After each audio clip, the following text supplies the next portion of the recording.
ఏంటి అసలు పోలింగ్ తర్వాత పరిస్థితులు అడిగితే ఏం చెప్తారు సార్ మొదటిగా? పోలింగ్ తర్వాత పరిస్థితులు స్పష్టంగా ఉన్నాయి కదా. జనరల్గా ఎవరైతే ఓడిపోతున్నారో వాళ్ళే నానా గగ్గోలు చేస్తారు, ఏడుస్తూ ఉంటారు. సో వీళ్ళు మరి చాలా తీవ్రంగా వాళ్ళ స్పందన, ఎంప్లాయీస్ ఓట్లు ఎలా లెక్క పెట్టాలి, అసలు లెక్క పెట్టకూడదని ఇలా రకరకాలుగా. నిన్న సజ్జల రామకృష్ణారెడ్డి గారు రూల్స్ ఫాలో అవ్వడానికి కాదు మనం ఇక్కడ ఉన్నది, అడ్డంగా వెళ్ళిపోవటమే, అలా రూల్స్ ఫాలో అయ్యే వాళ్ళు ఎవరో కూడా ఇష్టం లేకపోతే రావద్దు, కానీ మనకు రూల్స్ ఫాలో అవ్వడం వాళ్ళే కావాలని చెప్పి ఆయన చెప్పటం, ఇవన్నీ చూస్తే వెర్డిక్ట్ ఈజ్ వెరీ క్లియర్. వాళ్ళకి తెలుసు వాళ్ళు తుక్కుగా ఓడిపోతున్నారని, కానీ అలా లేకపోతే గాంభీర్యం, లేదా ఏజెంట్లే దొరకరు, ఈలోపు చేసుకోవాల్సిన కొన్ని చక్కబెట్టుకోవాల్సిన వ్యవహారాలు ఉన్నాయి, వీటి గురించి తప్ప అదర్వైజ్. కూటమికి సంబంధించి మీలాంటి వారు కావచ్చు, లేదంటే టీడీపీ నేతలు కావచ్చు, కూటమికి సంబంధించినటువంటి అభ్యర్థులు కావచ్చు, ఇవే మాటలు చెప్తున్నారు. అదే రకంగా ఒక పక్క వైఎస్ఆర్సీపీకి సంబంధించి చూసుకుంటే వాళ్ళు కూడా మేము 150 సీట్లతో లేదు అధికారంలోకి మేమే వస్తున్నాము, 9వ తారీఖున పలానా చోట పలానా టైంకి అని వాళ్ళు ముహూర్తాలు పెట్టుకుంటున్నారు. 9వ తారీఖున అమరావతిలో పలానా టైంకి అని చెప్పి చంద్రబాబు నాయుడు గారు ప్రమాణ స్వీకారం అని చెప్పి ఇటు ముహూర్తాలు జరుగుతున్నాయి. 9వ తారీఖు ముహూర్తం అని మా కుటుంబం వాళ్ళు ఎవరో చెప్పలా. We are tight lipped. ఫస్ట్ వచ్చింది అదే కదా, చంద్రబాబు నాయుడు గారు 9వ తారీఖు 11 గంటల 38 నిమిషాలకి అని చెప్పి ఒకటి సోషల్ మీడియాలో రన్ అయింది సార్. అది ఎవరు పెట్టారో తెలియదు, కానీ అమరావతిలో జరగడం అనేది ఖాయం. బట్ 9 లేకపోతే వేరే తారీఖు టైం అన్నది నేనైతే చూడాల. Maybe you might be right, but నేనైతే చూడాల. ఎందుకంటే అన్నీ ఉన్న హక్కు అణిగిమరిగి ఉంటుంది, ఏమీ లేని వాడు ఎగిరిపడతాడని. సో ప్రస్తుతం రీసెంట్గా చంద్రబాబు నాయుడు గారు అమెరికా నుంచి వచ్చిన తర్వాత మీరు కూడా వెళ్ళి నిన్న కలిసినట్టు. నిన్న కలిసాం. ఏంటంటే చంద్రబాబు నాయుడు గారి మనసులో ఉన్న మాట ఏంది, లేదంటే ఆయన మనసులో ఉన్న మాట అతి పెద్ద విజయం మనం సాధించబోతున్నామని ఆయన ఉద్దేశం, అతి పెద్ద విజయం. కానీ ఎయిర్పోర్ట్లో దిగిన తర్వాత కూడా అభిమానులు అందరూ వచ్చి సీఎం సీఎం సీఎం అని చెప్పి గొడవ చేస్తున్నప్పుడు కూడా ఆ ఆనందం కావచ్చు, లేదంటే మనం అధికారంలోకి రాబోతున్నాం అనేటువంటిది చంద్రబాబు నాయుడు గారి ముఖంలో కనపడలేదు. ఎందుకు సార్ అది? అంటే ఇప్పుడే చూపించకూడదనా, లేదంటే విజయం వచ్చిన తర్వాత మన ఆనందం వ్యక్తపరుద్దామనా? డెఫినెట్గా ఆయన స్థితప్రజ్ఞుడు. ఆయనకి కోపం వచ్చినా ఆయన కళ్ళల్లో కోపం కనపడదు, మొహంలో బాధ వచ్చినా కనపడదు, ఆనందం వస్తే అసలు కనపడదు 10 మందిలో. నిన్న మేము అంతరంగికంగా ఒక 15 మంది, సుమారు 15 మంది చూసాను, 2-3 ఫోటోలు కూడా వచ్చాయి, చూసాను. 15 మంది ఎమ్మెల్యే క్యాండిడేట్స్, ఎంపీ క్యాండిడేట్లు ఎవరు లేరు, ఎమ్మెల్యే క్యాండిడేట్లో ఉన్నాం. సో మా అందరితో మాట్లాడుతున్నప్పుడు ఆయన బాడీ లాంగ్వేజ్ మాకు అర్థమవుతుంది కదా, చాలా హుషారుగా ఉన్నారు. సరే 18 గంటలు ప్రయాణం చేసి వచ్చి విమానం దిగిన తర్వాత ఆయన నవ్వలేదేమో అని చెప్పి ఏదన్నా ఒక పర్టికులర్ ఫోటో చూసి ఏదో కొద్దిమంది సంతోషిస్తే అది వాళ్ళ కర్మ అనుకోవాలి తప్ప ఈజ్ వెరీ వెరీ హ్యాపీ. కానీ మన వైపు విజయం రాబోతుంది, మనం గెలవబోతున్నాము అంటే ఆ ఆనందం నెక్స్ట్ లెవెల్లో ఉంటుంది. చంద్రబాబు నాయుడు గారి దగ్గర కావచ్చు, లేదంటే కూటమికి సంబంధించిన టీడీపీ నేతలకు సంబంధించి సజ్జల గారు మాట్లాడుతున్నప్పుడు కానీ, పేరు నాని గారు మాట్లాడుతున్నప్పుడు కానీ, అంటే ఇంకా వాళ్ళ విషయానికి రాలేదు కదా, ఫస్ట్ ఈ విషయం అయిపోయిన తర్వాత విషయానికి వద్దాం. అంటే 1 by 1 అన్ని ఒకేసారి మాట్లాడలేం కదా. ఇప్పుడు నేనున్నా మరి నా మొహం చూస్తే నీకు అర్థం కావట్లా.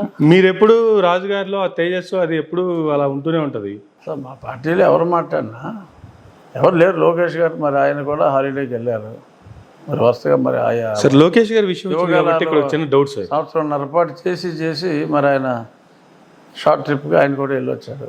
వచ్చారా ఆయన కూడా? ఇంకా రాలేదు. వస్తారనుకుంటా రేపు వెళ్ళండి. అంటే ఎందుకు లోకేష్ గారు కావచ్చు, చంద్రబాబు నాయుడు గారు కావచ్చు వెళ్ళే టూర్ని అంత గోప్యంగా అంత సీక్రెట్గా ఉంచారు?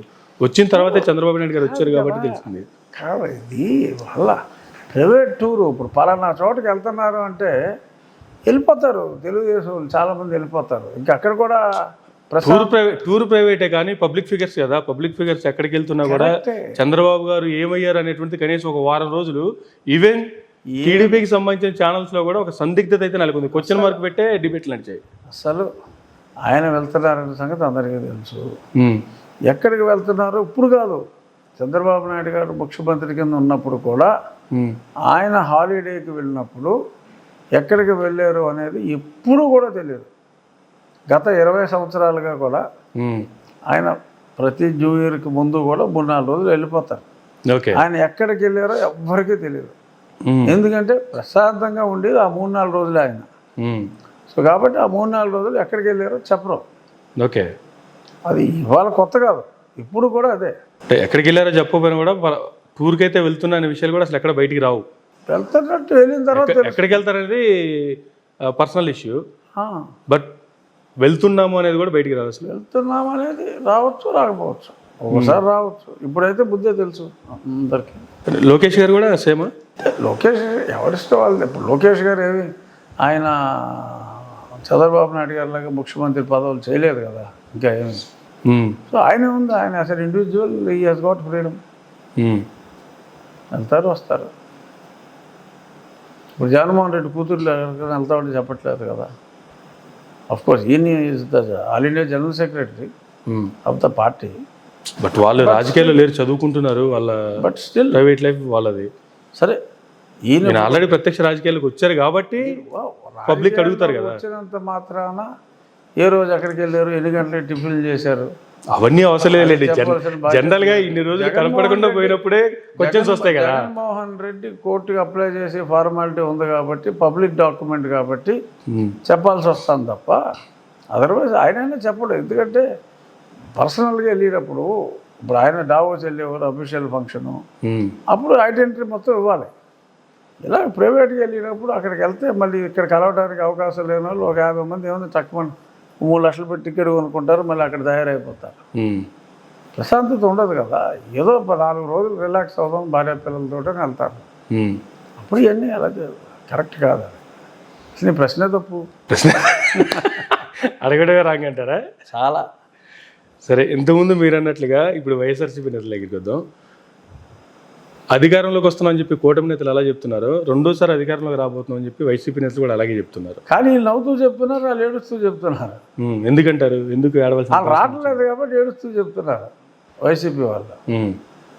సదర్ గారి స్టేట్మెంట్లు చూశారు కదా. కానీ వైజాగ్ కేంద్రంగా ప్రమాణ స్వీకారం చేయబోతున్నాము పలానా రోజు అని చెప్పి చెప్తున్నారు. ఆ టైంకి అక్కడ హోటల్స్ అన్ని కూడా ఫుల్ అయిపోయినటువంటి కామెంట్స్ కూడా నడుస్తున్నాయి. అదే మొత్తం ఏ హోటల్ ఆ మాత్రం కాన్ఫిడెన్స్ లేకపోతే అట్లా. అదే కాన్ఫిడెన్స్ ఉంటే నిజంగా హోటల్ బుక్ చేసేవారు. ఏ హోటల్ ఎవడో బుక్ చేయరా, అదంతా డూపు. ఓకే, ఏ హోటల్కి ఫోన్ చేసినా అన్ని రూమ్లు ఖాళీ. హోటల్కి ఫోన్ చేసాం,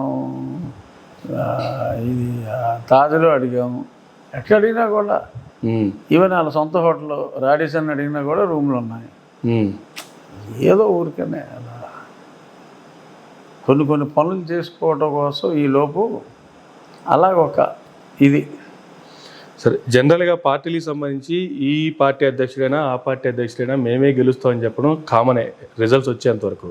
కానీ గతంలో కూడా మీరు కొన్ని సర్వేలు నిర్వహించున్నారు. ఆఫ్టర్ ఎలక్షన్ కూడా మీరు ఏమైనా సర్వే నిర్వహించారా? ఆఫ్టర్ ఎలక్షన్ అంటే మేము ఎలక్షన్ జరగటానికి 24 గంటల ముందు వరకు కూడా నిర్వహించాం. ఓకే, కాబట్టి పోస్ట్ పోల్కి దానికి పెద్ద తేడా వచ్చే అవకాశం లేదు. అందుకే పోస్ట్ పోల్ చేయాలంటే చిన్న శాంపుల్ చేస్తారు. బట్ ముందు రోజు వరకు కూడా ఉంది కాబట్టి ఇక నేను పోస్ట్ పోల్ పెద్దగా పట్టించుకోవాలి. ఏదో శాంపుల్కి, ఓకే, ఏదో జిల్లాకు ఒకటి అలాగా చేయటం తప్ప. ఏంటి అసలు అంటే ముందు రోజు వరకు మీరు చేసినటువంటి సర్వేలో మీకు వచ్చినటువంటి రిపోర్ట్? మాకు వచ్చిన రిపోర్ట్ ఆల్మోస్ట్ 135 to 140 ఆ రేంజ్లో ఉంది. కన్జర్వేటివ్గా నేను ఎప్పుడు ఎక్కడ మాట్లాడినా కూడా ఖచ్చితంగా అయితే ఇది మీ పర్సనల్ రిపోర్టా, లేదంటే ఈ విషయం కూటమి నేతలు అందరూ ఇదే మాట చెప్తున్నారు, అందరికి కలిపి చేసిందా, మీ పర్సనల్ రిపోర్ట్ వచ్చింది? వేరే వాళ్ళు తెలుసుకున్నారేమో నాకు తెలియదు, కానీ ఇది నా వరకు నా రిపోర్ట్. ఓకే, కానీ